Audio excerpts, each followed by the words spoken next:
Pendant les 52 minutes qui vont suivre, cette jeune femme va faire quelque chose d'exceptionnel dans notre monde agité et bruyant. Rien. Absolument rien. Oui, cette jeune femme commence une séance de méditation. Comme elle, ils sont de plus en plus nombreux dans le monde à fermer les yeux quelques minutes par jour pour mieux dompter le flot de leurs pensées. Jamais les sagesses orientales n'avaient à ce point rencontré les savoirs occidentaux. La méditation a été acceptée dans la société occidentale parce que nous avons beaucoup d'études scientifiques à la fois sur son efficacité mais aussi sur son impact sur notre cerveau et notre santé. À la lumière des scanners, chercheurs et médecins découvrent qu'en apaisant nos esprits, la méditation modifie de nombreuses régions de notre cerveau et influence peut-être même l'ensemble de notre organisme. Ce qui concerne l'esprit concerne le corps. Ce qui concerne le corps concerne l'esprit. C'est une fantastique conversation. Entraîner notre esprit aurait-il alors un effet réel sur notre corps? Méditer pourrait-il même, dans certains cas, nous aider à guérir? De plus en plus, la méditation et la médecine deviennent comme les deux faces d'une même pièce. Aujourd'hui, de plus en plus de médecins s'inspirent de traditions millénaires pour changer leur manière de soigner.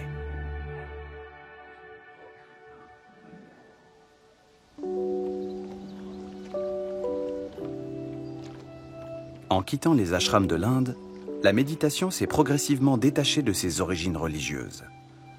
Elle s'adresse désormais à tous, croyants ou athées. Si cette forme de méditation moderne s'appelle méditation de pleine conscience, c'est parce qu'elle cherche simplement à nous rendre attentifs à tout ce qui nous passe par la tête, à nos émotions intimes comme à nos sensations corporelles. Ce que beaucoup de gens ignorent avant de commencer à méditer, c'est que la méditation est une pratique très corporelle. C'est pas juste une cogitation, une réflexion approfondie, une observation de nos pensées. C'est vraiment un moment où on se met à l'écoute de sa personne globale. On regarde ce qui se passe dans notre corps, comment nous respirons, comment nos pensées circulent, comment on accueille les sons. Finalement, c'est une position d'observateur bienveillant. On ne cherche pas à provoquer quoi que ce soit, juste à se rendre présent. Connu pour ses nombreuses publications sur la méditation, le docteur Christophe André est surtout le premier médecin en France à lui avoir ouvert les portes de l'hôpital. Celle de l'hôpital Sainte-Anne précisément. Depuis 2004, ce haut lieu de la santé mentale utilise la méditation pour aider les patients qui souffrent de dépression chronique et de troubles de l'anxiété. Nous, dans le service, nous considérons que la méditation est une approche complémentaire. Elle n'a pas pour vocation de dire « arrêtez les antidépresseurs, c'est mauvais, les psychothérapies, c'est du blabla, laissez tomber ». Nous, on pense que c'est très bien d'avoir des antidépresseurs, des psychothérapies, mais on pense aussi que ça ne suffit pas parfois et qu'on peut encore amplifier, augmenter, améliorer sa santé avec des approches complémentaires comme la méditation. Pour commencer notre exercice de pleine conscience, les mains sont sur les cuisses ou vers les genoux. Les paumes peuvent être tournées vers le bas. À Sainte-Anne, c'est Florent Dulon qui encadre aujourd'hui les séances. Pendant 8 semaines d'affilée, il applique un véritable protocole thérapeutique qui alterne entraînement à domicile et rendez-vous hebdomadaire à l'hôpital. Vous allez ouvrir votre main. Je vais vous mettre ce petit truc dans la paume de la main. Et juste, vous, pour l'instant, faites rien. Vous le regardez. Un petit truc qui n'a peut-être l'air de rien comme ça, mais ce grain de raisin aide en fait les patients dépressifs à sortir de leurs idées noires et morbides. C'est un moyen étonnamment simple de focaliser ses pensées sur l'instant présent. Découvrant sa texture, donc on peut appuyer un petit peu avec la pulpe du doigt, le presser un peu entre le pouce et l'index, et puis lentement on va l'amener tout près de l'oreille. et on va le presser un peu et essayer d'écouter le son qu'il produit à notre oreille. Et puis délicatement, on va l'amener de l'oreille aux narines. Et maintenant, doucement, on le descend et on le met dans la bouche, sur la langue. Ce sera toujours le premier pas de la pleine conscience, c'est de voir quand notre esprit, notre mental, nous embarque ailleurs. Chez certaines personnes, ce grain de raisin n'est pas agréable. Chez d'autres, c'est plutôt des commentaires ou de jugements. Pourquoi il nous fait faire cet exercice? Et c'est de venir accueillir et prendre en compte tout ça, toutes ces pensées qui viennent nous mettre en dehors de l'exercice. Et l'idée, c'est pas du tout de faire abstraction de ça, mais c'est d'en prendre conscience et toujours, pour nous entraîner, en revenir au moment présent et à l'exercice tel qu'il est demandé. À première vue, on a quand même du mal à croire que mâcher des grains de raisin puisse faire aussi bien qu'avaler des petites pilules. C'est pourtant ce qu'a constaté Nathalie, victime d'attaques de panique récurrentes depuis son enfance. Pour elle, l'accompagnement thérapeutique dispensé à Sainte-Anne a fait plus en 1 an que 40 ans de surenchère médicamenteuse. Depuis que je médite, les attaques de panique se sont vraiment espacées, elles sont beaucoup plus rares. Bon, les médicaments, ponctuellement, ils peuvent aider. Je ne prends plus du tout d'antidépresseurs, mais par contre, les anxiolytiques, il peut m'arriver d'en prendre de manière très très ponctuelle, mais plus du tout de manière régulière. Ce qu'on montre à la fois en tant que médecin, en observant l'évolution des patients, mais aussi dans les études, de neuroimagerie, etc., c'est que apprendre la méditation à des patients fragiles sur le plan dépressif leur permettait de limiter considérablement le risque de rechute dans les années qui venaient et que ça avait la même efficacité que le maintien sous antidépresseurs. L'expérience menée depuis 15 ans à Sainte-Anne confirme le résultat d'études cliniques conduites en Europe et en Amérique du Nord. Quand on a déjà connu 2 épisodes dépressifs majeurs, méditer 20 minutes par jour réduit de 50% le risque de rechute.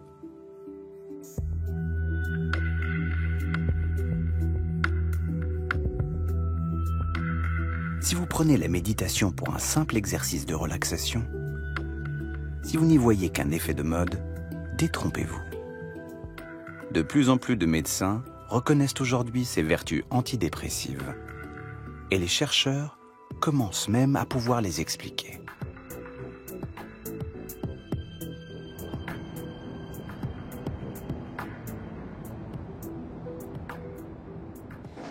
À Boston, la neuroscientifique Gaëlle Desbordes s'intéresse à l'action de la méditation sur une petite région du cerveau particulièrement impliquée dans les troubles de l'humeur et de l'anxiété.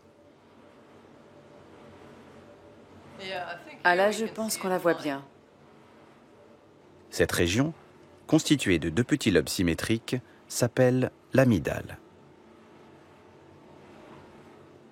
L'amygdale, c'est une partie du cerveau limbique qui est donc impliquée dans les émotions. Donc l'amygdale est souvent décrite comme le centre de la peur ou de l'anxiété ou de l'angoisse. Les personnes qui souffrent de troubles d'anxiété ou de traumatisme ont eu plus d'expériences qui engagent l'amygdale. Donc l'amygdale a grandi. Et l'une de mes hypothèses, c'est que les effets sont réversibles. Méditer permettrait-il alors de réduire l'activité anormale de l'amygdale, voire même d'en modifier la taille? Pour le savoir, Gaëlle Desbordes propose à des patients dépressifs de participer à un stage de 8 semaines de méditation. Elle les fait passer sous scanner au début et à la fin de l'entraînement. Vous allez voir des phrases apparaître sur l'écran et vous allez devoir réagir en fonction de ce qu'elles représentent pour vous. D'accord? Ça va?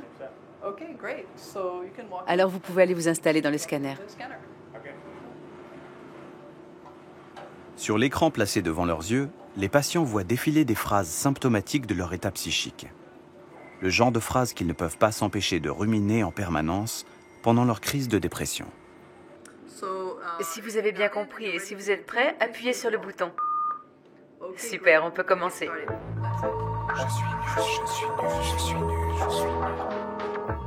Ils doivent laisser les mots résonner en eux pendant 20 secondes avant d'essayer de s'en libérer totalement. Un exercice a priori tout simple, sauf quand l'amygdale ne fonctionne pas normalement. Au moment où on leur demande de laisser aller, l'amygdale va rester active trop longtemps, ce qui est l'une des caractéristiques du trouble dépressif. Et donc on pense qu'après leur formation de 8 semaines de méditation, les sujets seront capables de désengager l'amygdale et donc renormaliser en fait comment leur cerveau répond aux émotions.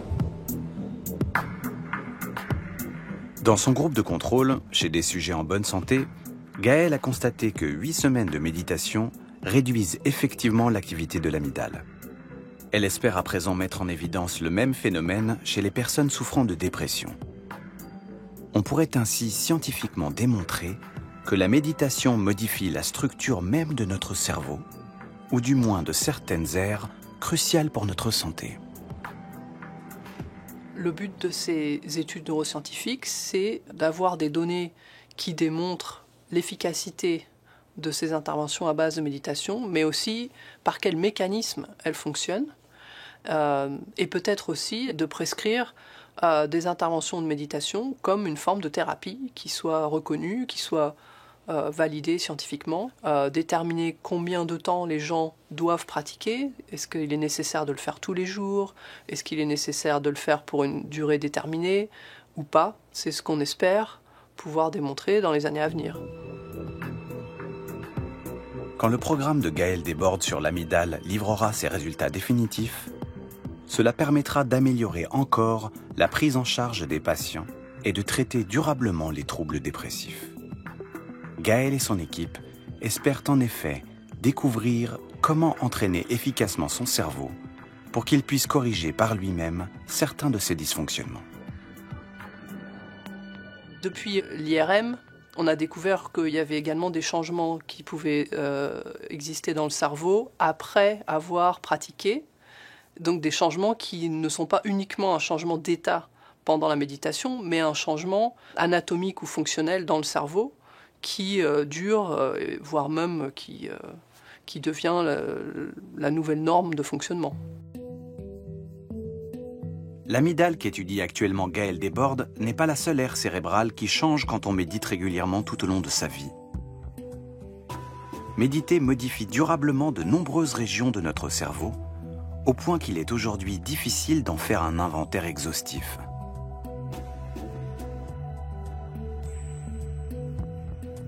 Alors non. Définitivement non. Notre méditante ne fait pas rien depuis qu'elle a fermé les yeux.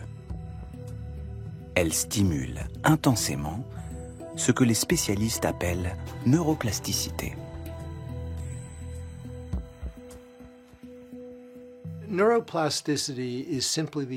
La neuroplasticité, c'est l'idée toute simple que le cerveau se modifie avec l'expérience et avec l'entraînement. La plupart du temps, ça se passe malgré nous. La plupart du temps, nos cerveaux sont façonnés par ce qui se passe autour de nous.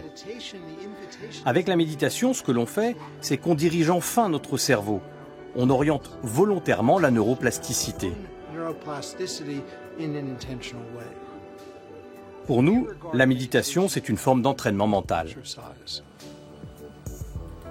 Référence mondiale des études neuroscientifiques sur la méditation, Richard Davidson ausculte depuis des décennies le cerveau des grands méditants, comme le moine bouddhiste Matthieu Ricard.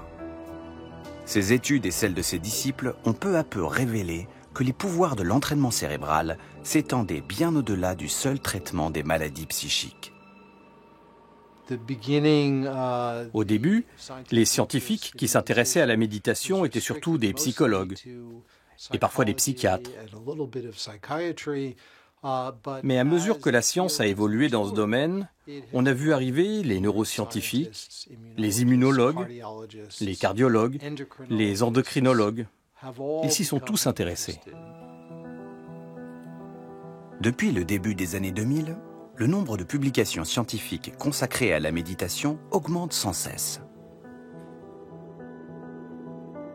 Aux États-Unis, plus de 250 cliniques et hôpitaux proposent déjà des stages d'initiation à leurs patients. Le plus important d'entre eux est même hébergé au sein de la prestigieuse Université du Massachusetts, en Nouvelle-Angleterre.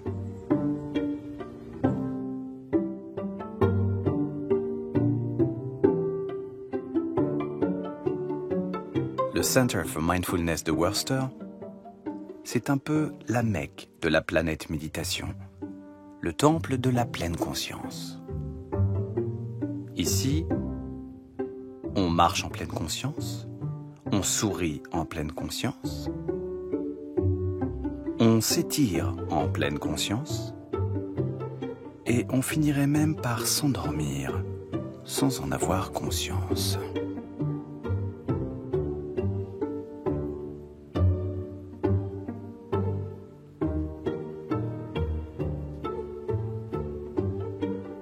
Comme si l'on allait pouvoir soigner toutes les maladies du monde à coups de sonnette magique. De prime abord, les gens disent toujours « Qu'est-ce que la méditation pourrait bien changer à mon état de santé ou à ma maladie ? Est-ce que ça marche ?» Les gens qui viennent ici ont toutes sortes de maladies. Il est assez courant de trouver des gens atteints de cancer à différents stades d'évolution, des gens qui souffrent de douleurs chroniques. Les gens viennent pour des troubles du système digestif, du système cardiovasculaire. Donc on fait vraiment partie de la médecine maintenant. Ce n'est plus de la médecine alternative, ça rentre vraiment dans les mœurs. Aujourd'hui, près de 15 000 personnes passent chaque année par le Center for Mindfulness. En 38 ans d'existence, le centre a acquis une réputation mondiale grâce aux milliers de témoignages enthousiastes des participants. Vous savez, je n'ai pas eu une seule migraine en 7 semaines, ce qui est assez impressionnant parce que d'habitude, j'en ai 2 ou 3 par mois et j'ai l'impression d'être beaucoup moins sévère envers moi-même et mon entourage. J'ai eu pas mal de changements dans ma vie récemment, dont un pontage gastrique qui m'a fait perdre 46 kilos. Je me suis fait remplacer mes 2 hanches et j'ai commencé à perdre confiance en moi. Donc j'ai pensé que la méditation serait une bonne manière de travailler sur mes problèmes. Et ça a marché. Ça marche certainement puisqu'ils le disent tous. Mais pourquoi? S'agit-il simplement d'un effet d'autosuggestion ou y a-t-il quelque chose de plus? Depuis 1979, un homme cherche à comprendre ce qui se passe vraiment derrière ses yeux clos et ses corps immobiles. Cet homme, c'est Jon Kabat-Zinn, le fondateur du Center for Mindfulness. C'est lui qui, le premier, rapprocha les sagesses orientales de la médecine occidentale. Importer le yoga et la méditation chez nous, cette idée a l'air vraiment bizarre comme ça. Et en 1979, elle avait même l'air complètement folle. Comme si j'étais une sorte de hippie en plein trip qui venait profiter du système hospitalier et du système de santé en général. Considéré comme l'inventeur de cette méditation thérapeutique, Jon Kabat-Zinn pouvait à première vue passer pour l'un de ces gourous un peu étranges qui pullulaient dans les années 70. C'est pourtant au sein du très sérieux Institut technologique du Massachusetts, le fameux MIT, que ce chercheur en biologie moléculaire codifia pour la première fois le cycle de 8 semaines qu'on applique aujourd'hui de Boston à Paris. Notre première méditation se fera en mangeant. Je vais vous distribuer des grains de raisin secs et la consigne, c'est de les prendre simplement dans votre main et de les regarder comme si vous n'en aviez jamais vu auparavant. Si cette scène vous dit peut-être quelque chose, si rien ne semble avoir changé depuis 40 ans, c'est que le programme conçu par Jon Kabat-Zinn avait vu juste dès le début. Il s'était attaqué avant les autres à l'un des plus grands fléaux de notre époque actuelle. Une des choses qui m'ont inspiré, c'est le rapport sur la santé publique de 1979 intitulé « Être en bonne santé ». C'était la première fois que les autorités médicales déclaraient que le stress était un facteur majeur de morbidité et de mortalité. En d'autres termes, un facteur de maladie. Et on en sait maintenant suffisamment pour comprendre que ça affecte les enfants d'une manière particulière, que ça touche les adultes d'une autre manière. L'Organisation mondiale de la santé a bien raison de dire que le stress, c'est la grande pandémie du XXIe siècle.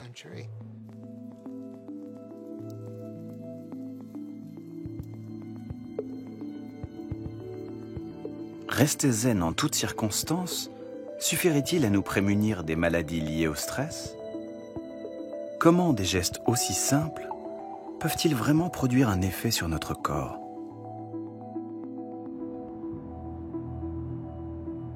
À l'université de Madison, Richard Davidson a démontré que la méditation réduit le stress, mais lutte aussi contre les réactions excessives de notre système immunitaire qui conduisent à des maladies inflammatoires. Une des questions centrales qui revient souvent dans ces études porte sur l'impact de la méditation sur l'inflammation. Parce que l'inflammation est à la source de nombreuses maladies chroniques. On sait que les maladies cardiovasculaires, le diabète, l'arthrose et même des formes de démence comme la maladie d'Alzheimer ont toutes une dimension inflammatoire. Et il y a de bonnes raisons de croire que la méditation a un effet anti-inflammatoire, qu'elle peut agir sur les agents biologiques responsables de l'inflammation. Pour comprendre comment la méditation empêche le stress d'affecter nos défenses immunitaires, les scientifiques ont commencé par reproduire en laboratoire une situation emblématique de la vie moderne. Imaginez que c'est un entretien d'embauche. Vous postulez au métier de vos rêves. On a fait passer un test de stress psychosocial à des gens qui n'avaient au départ aucune expérience de méditation et qu'on a testé avant et après leur formation pour pouvoir les comparer à des méditants expérimentés. Ce test, appelé test de Trier, permet aux scientifiques de mesurer les réactions de notre organisme quand nous sommes soumis à une pression intense ou prolongée. Vous avez 5 minutes pour expliquer à ces deux personnes pourquoi ce travail est fait pour vous, pourquoi votre candidature est la meilleure. Il y a une caméra et un micro. Cet entretien sera intégralement enregistré. Ils doivent improviser un discours et ensuite faire du calcul mental. La combinaison des deux est très efficace pour susciter le stress sur le plan psychologique et physiologique. Votre temps est écoulé. Laissez vos notes sur la table et dirigez-vous vers le micro. Chez la plupart d'entre nous, le stress est l'exemple type d'une stratégie d'adaptation-réaction. Le rythme cardiaque augmente, on transpire abondamment, on rougit, et tout ça est lié à des changements dans notre métabolisme. Quand nous nous sentons menacés, notre système endocrinien libère en toute urgence des messagers chimiques, les hormones. Elles fournissent un brusque et utile surplus d'énergie à notre organisme, mais l'une d'elles, le cortisol, peut aussi avoir des effets délétères sur la santé. C'est la surproduction de cortisol qui provoque l'affaiblissement général de nos défenses immunitaires et favorise du même coup les réactions inflammatoires. Le cortisol est une hormone de stress qui est sécrétée par les glandes surrénales. Elle active certaines régions du cerveau pour permettre à l'organisme de répondre efficacement à une éventuelle menace. Mais si on la stimule trop, alors ce mécanisme, qui est très utile dans certaines circonstances, finit à l'inverse par provoquer des maladies. Méditer permettrait-il de réguler le taux de cortisol et de limiter ainsi ses effets négatifs sur notre santé? Maintenant, on va prélever un échantillon de votre salive. Prenez ce coton et mettez-le dans votre bouche. Gardez-le pendant 1 minute. Les prélèvements de salive effectués avant et après un entraînement de 8 semaines à la méditation ont confirmé l'intuition des chercheurs.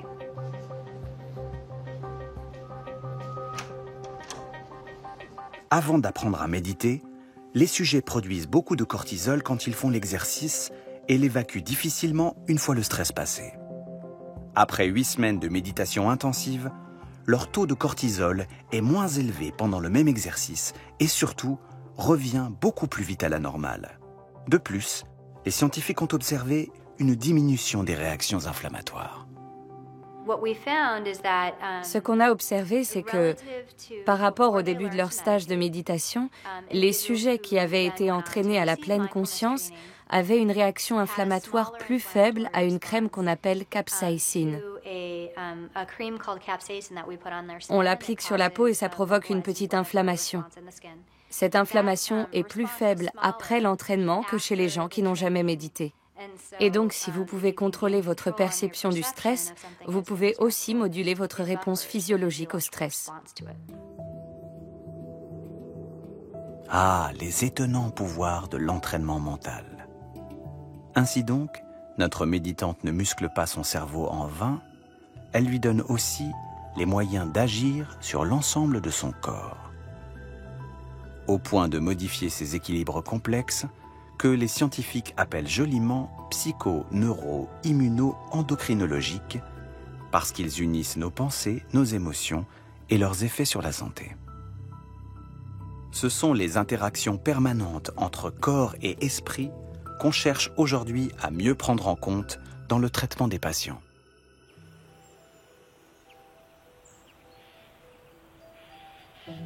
À l'hôpital de la Pitié-Salpêtrière à Paris, le docteur Corinne Inard-Bagnis accompagne depuis 3 ans des patients suivis dans les services de néphrologie, de cardiologie ou même d'oncologie.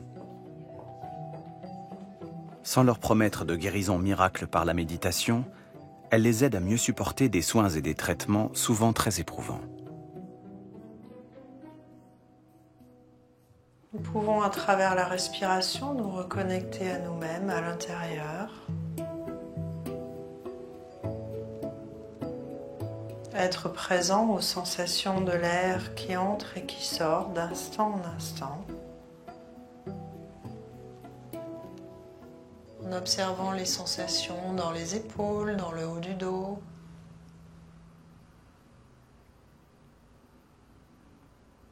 Et en laissant les vertèbres se remettre les unes sur les autres, comme un collier de perles.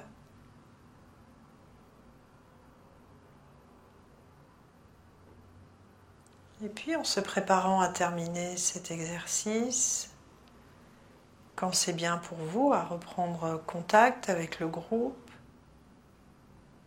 Quand on a une maladie et qu'on a un corps qui ne répond pas à nos attentes parce qu'il est malade, on a tendance à plus trop s'en occuper.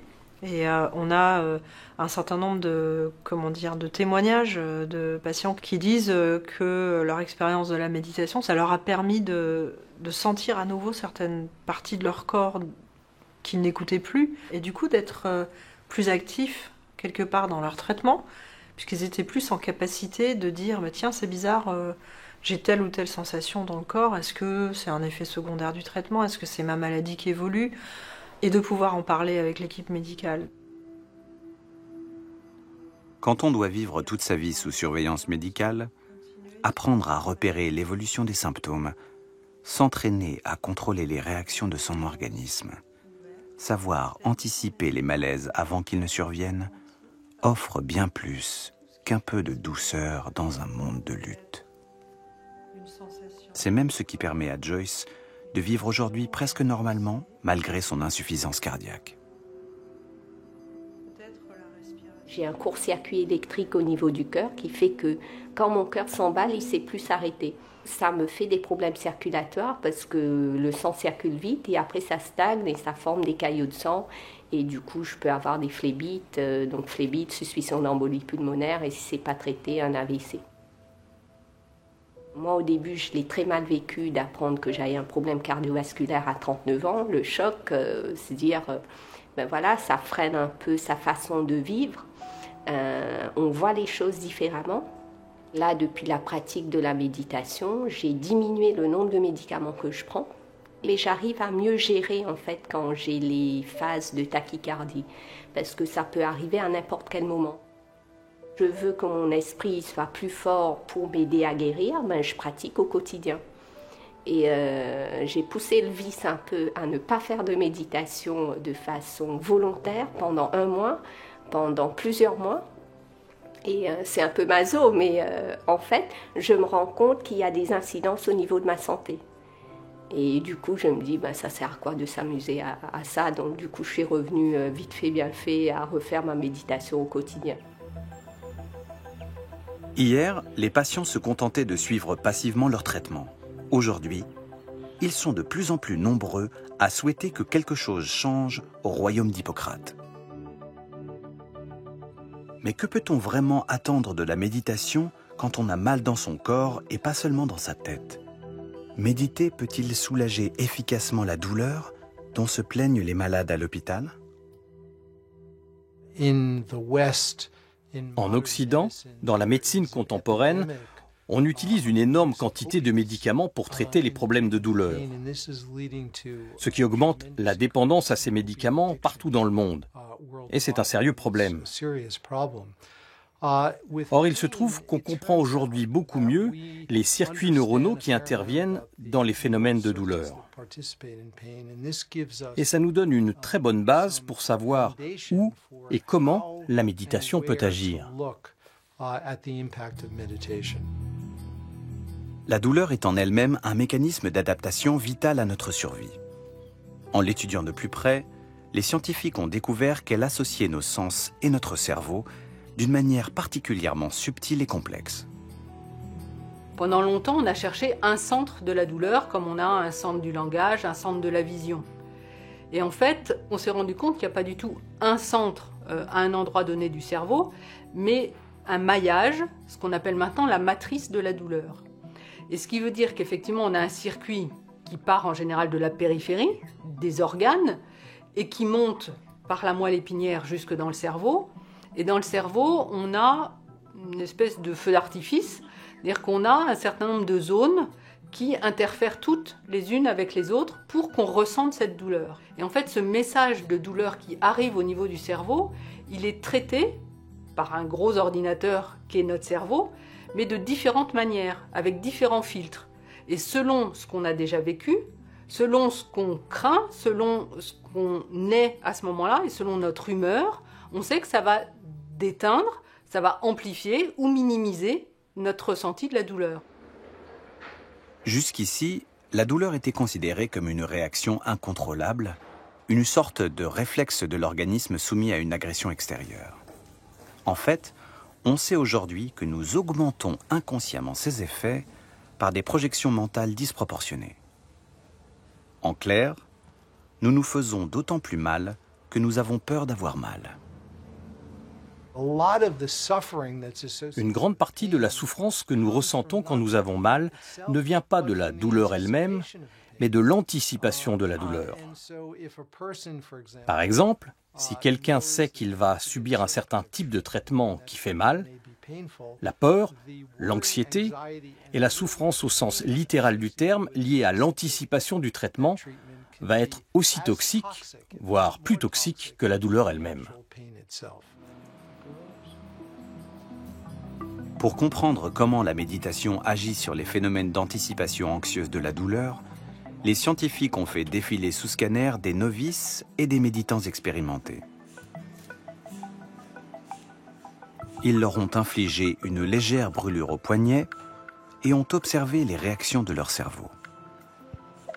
Experts et novices étaient prévenus 10 secondes à l'avance que la température allait brusquement augmenter. Et voilà ce que l'on a découvert.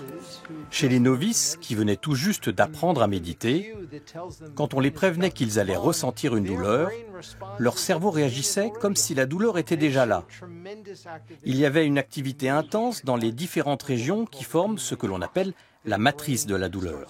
Leur cerveau s'allumait immédiatement. Chez les méditants expérimentés, presque rien. Le signal était quasiment plat. Si les méditants parviennent à limiter l'anticipation réflexe de leur cerveau, faut-il pour autant conclure qu'ils ne ressentent plus du tout la douleur? Pour les scientifiques, ce n'est pas tout à fait ce que montre l'analyse des données. Étonnamment, le cerveau des méditants répond de manière plus intense à la douleur que celui des non-méditants, et non pas le contraire. La réaction est paradoxalement plus forte, mais ensuite, pendant la phase de récupération, ils reviennent tout de suite à la normale, alors que les novices continuent de présenter une activité intense dans les différentes aires cérébrales de la douleur. Le cerveau des grands méditants s'active pleinement quand la douleur est là pour permettre à l'organisme de réagir en cas de danger. En revanche, il reste absolument serein avant et après.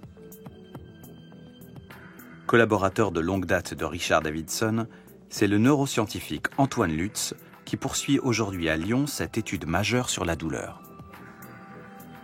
Nous, finalement, on essaie de comprendre au niveau neuronal qu'est-ce qui se passe et qu'est-ce qui expliquerait les résultats cliniques que l'on a pu trouver sur l'impact de la pleine conscience sur la douleur. On va se pencher notamment sur une région qui s'appelle l'insula, qui reflète tous les processus du ressenti de la douleur. L'insula, qu'étudie Antoine Lutz, est une région encore méconnue de notre cerveau. Cachée dans les replis du cortex, c'est grâce à elle que nous pouvons prendre conscience des signaux renvoyés par nos sens. C'est là, sans doute, qu'un influx douloureux se transforme en sensation douloureuse. L'insula, c'est une région qui va d'une part, dans sa partie postérieure, coder la localisation de la douleur. C'est une région qui dit dans quelle partie du corps se produit la sensation douloureuse. Mais l'autre partie de l'insula, la partie plus antérieure, est impliquée dans des phénomènes d'anticipation de la douleur. Pour son étude sur l'insula qui vient tout juste de commencer, Antoine Lutz et son équipe vont observer pendant plusieurs mois comment évolue le cerveau de novices qui découvrent la méditation. Respirez naturellement, comme à l'ordinaire, et cela à votre rythme. Les premiers résultats montrent que les méditants expérimentés présentent un volume de tissu cérébral plus important dans l'insula et dans certaines régions du cortex préfrontal. Pour Antoine Lutz, c'est peut-être ce qui explique pourquoi la méditation change profondément notre rapport à la douleur. La méditation ne va pas changer l'expérience brute de la douleur, mais elle ne va pas rajouter quelque chose dessus. On va changer la relation que l'on a à la douleur, mais pas changer la douleur elle-même. Et cette distanciation avec la sensation douloureuse pourrait expliquer pourquoi, en pleine conscience, une expérience douloureuse semble moins désagréable.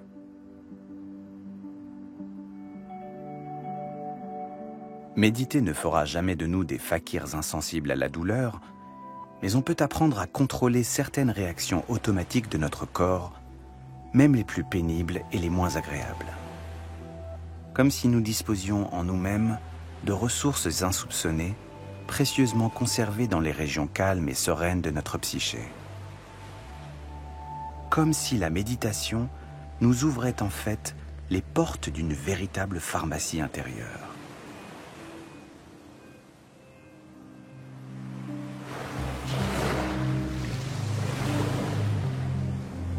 Au début des années 2000, une équipe californienne a entrepris de répertorier l'ensemble des effets de la méditation sur le cerveau et le corps de ceux qui la pratiquent. Piloté par le professeur Clifford Saron, le projet Shamatha est l'un des plus ambitieux programmes de recherche jamais entrepris sur la méditation et ses effets sur la santé.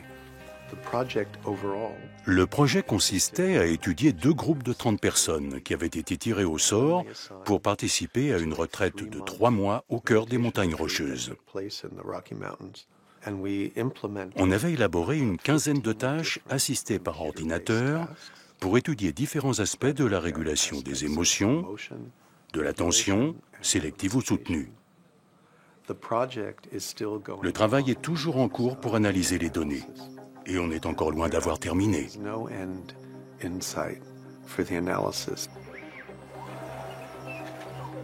Parmi toutes les disciplines scientifiques impliquées dans le projet Shamatha, l'équipe de Clifford Saron a notamment intégré des généticiens et des spécialistes de biologie moléculaire. C'était la première fois qu'on osait interroger l'effet de la méditation sur le comportement de nos cellules. Avant cela, il n'avait jamais été démontré que les mécanismes du noyau cellulaire étaient susceptibles de réagir au changement d'état d'esprit ou à l'état mental du sujet. À première vue, difficile d'imaginer que méditer puisse avoir un effet sur les brins d'ADN contenus dans chacune de nos 100 000 milliards de cellules. C'est pourtant l'hypothèse avancée par Elissa Epel, chercheuse à l'Université de Californie-San Francisco. C'est elle qui a convaincu Clifford Saron d'observer les chromosomes de ces méditants. Elle s'intéresse en particulier à ces petites gaines de protection situées à chaque extrémité de nos chromosomes et que les spécialistes appellent télomères. On a les chromosomes, 23 paires dans chaque cellule. Et au bout de chaque chromosome, il y a un petit capuchon, comme le petit bout en plastique de votre lacet de chaussure. C'est ce qu'on appelle les télomères. Avec le temps, les télomères raccourcissent de plus en plus.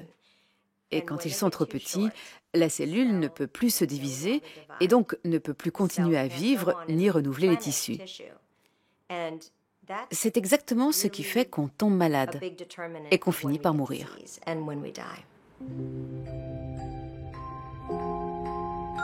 Les télomères jouent un rôle vital pour préserver la santé de notre organisme. Lorsqu'ils raccourcissent, notre patrimoine génétique s'érode progressivement et c'est ainsi qu'à la longue, nos cheveux se mettent à blanchir, notre peau à se rider et qu'apparaissent les maladies liées à l'âge. Le raccourcissement des télomères est un phénomène absolument normal qui nous arrive à tous avec l'âge. Mais le rythme n'est pas tout à fait le même pour tous. Nos gènes, notre hygiène de vie, notre environnement, tout ça influence le raccourcissement de nos télomères.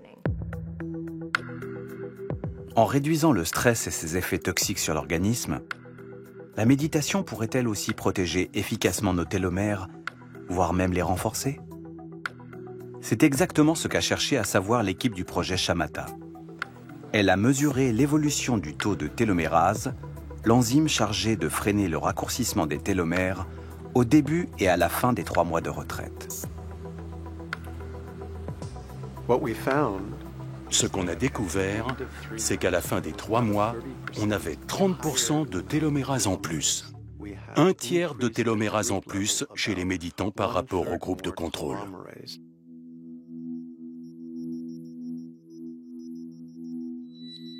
3 mois de méditation intensive, un tiers de télomérase en plus.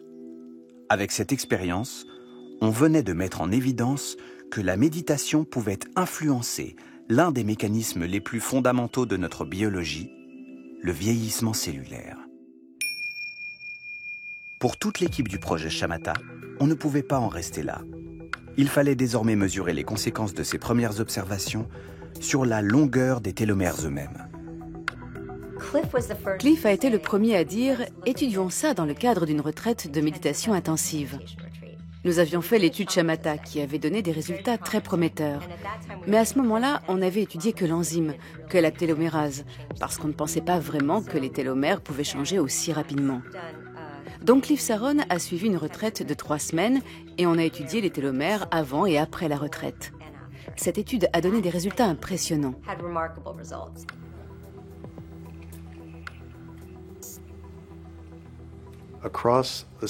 Sur une période de seulement 3 semaines, on a mis en évidence un rallongement significatif des télomères parmi les 26 méditants suivis. Et c'est comme ça que nous avons compris que la longévité physique d'une personne peut être liée à son état psychologique d'une manière absolument mécanique. Ça a été une découverte vraiment stupéfiante. Si elle se confirme dans d'autres études, c'est une très bonne nouvelle. La méditation pourrait ralentir le rythme du vieillissement. Elle stimule la télomérase et renforce les télomères de sorte qu'ils raccourcissent moins vite avec le temps. Cette étude en est encore à ses débuts, mais nos résultats sont très encourageants et prometteurs. Et quand on dit que nos cellules nous écoutent, que nos télomères écoutent nos pensées et nos émotions, ce qu'on veut dire en fait, c'est que nous avons le pouvoir de créer notre propre environnement biochimique, qu'il soit calme et régénérant, ou à l'inverse, en état de stress permanent. Et ça affecte vraiment nos télomères et la chimie de nos cellules.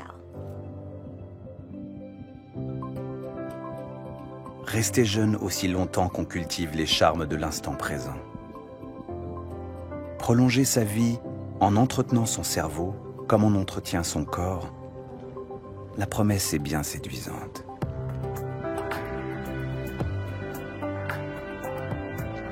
Malheureusement, pour les chercheurs qui poursuivent aujourd'hui ces études, les choses ne sont pas tout à fait aussi simples. Ce serait un peu excessif de conclure que la méditation pourrait nous permettre de rester éternellement jeunes. Mais je crois que la longueur des télomères et l'activité de la télomérase sont des marqueurs biologiques importants pour mesurer la santé de nos cellules et le vieillissement cellulaire.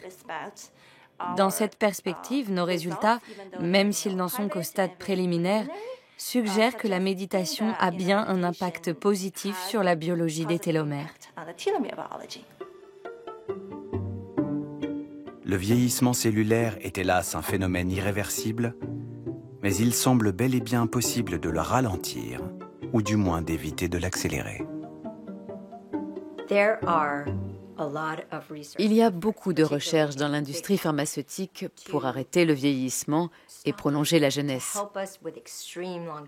On est encore loin d'avoir trouvé la solution, mais ce dont on peut être sûr, c'est qu'il est possible de vieillir en meilleure santé. On n'est pas obligé d'avoir toutes ces maladies chroniques qui nous font souffrir et qui nous coûtent cher. On peut cantonner ces maladies à la fin de la vie et rester plus longtemps en bonne santé.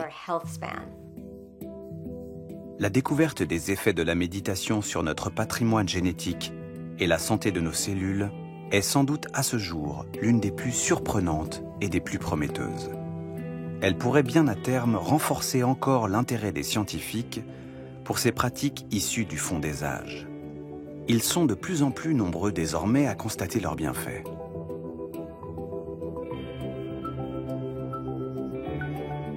À quelques kilomètres de Strasbourg, au sommet du Mont Saint-Odile, on vient aujourd'hui de toute l'Europe pour découvrir leurs vertus thérapeutiques.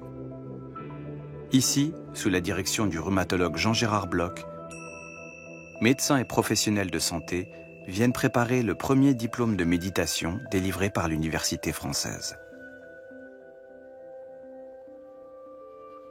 Longtemps, les disciplines médicales étaient très cloisonnées, même si tout le monde a dans l'idée que cette cloison est artificielle, mais aujourd'hui même ces séparations commencent à s'estomper et s'ouvre ainsi un champ de médecine intégrative, on commence à l'appeler comme ça, ou de médecine du corps-esprit, et qui pour moi peut peut-être même s'appeler médecine de l'être. Chaque année, au cœur de l'hiver, les médecins de demain apprennent à leur tour à respirer en pleine conscience, à marcher en pleine conscience, à mettre leur corps au repos pour mieux dompter le flot de leurs pensées. Après ces progrès extraordinaires de la médecine technicienne, il fallait que nous rattrapions un petit peu le retard pris par la médecine humaniste. Et là, voilà, j'ai le sentiment que nous sommes à une époque où les choses s'équilibrent dans ce sens. Petit à petit, la médecine occidentale amorce sa métamorphose, intégrant progressivement les acquis d'une quarantaine d'années de recherche menées hors des sentiers battus.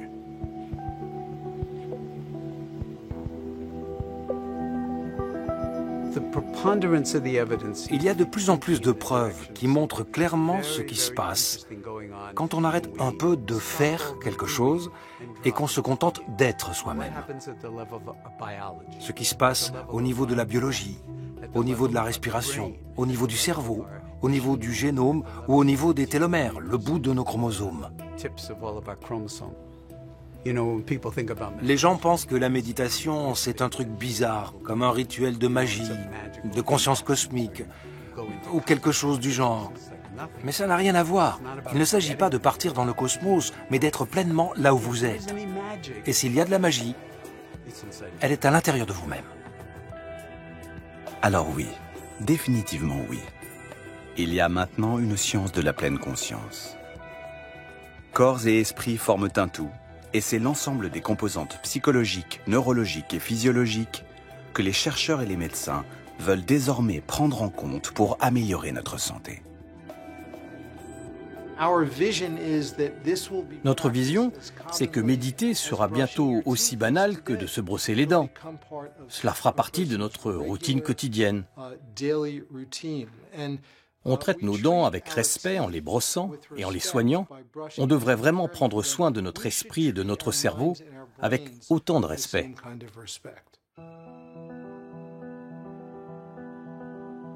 Fermer les yeux pour prendre soin de soi. C'est ce qu'a fait notre méditante pendant presque 1 heure. C'est ce qu'elle fera demain, comme des milliers de personnes dans le monde. C'est ce qu'on peut tous apprendre à faire quelques minutes par jour, doucement, tranquillement, juste en pleine conscience.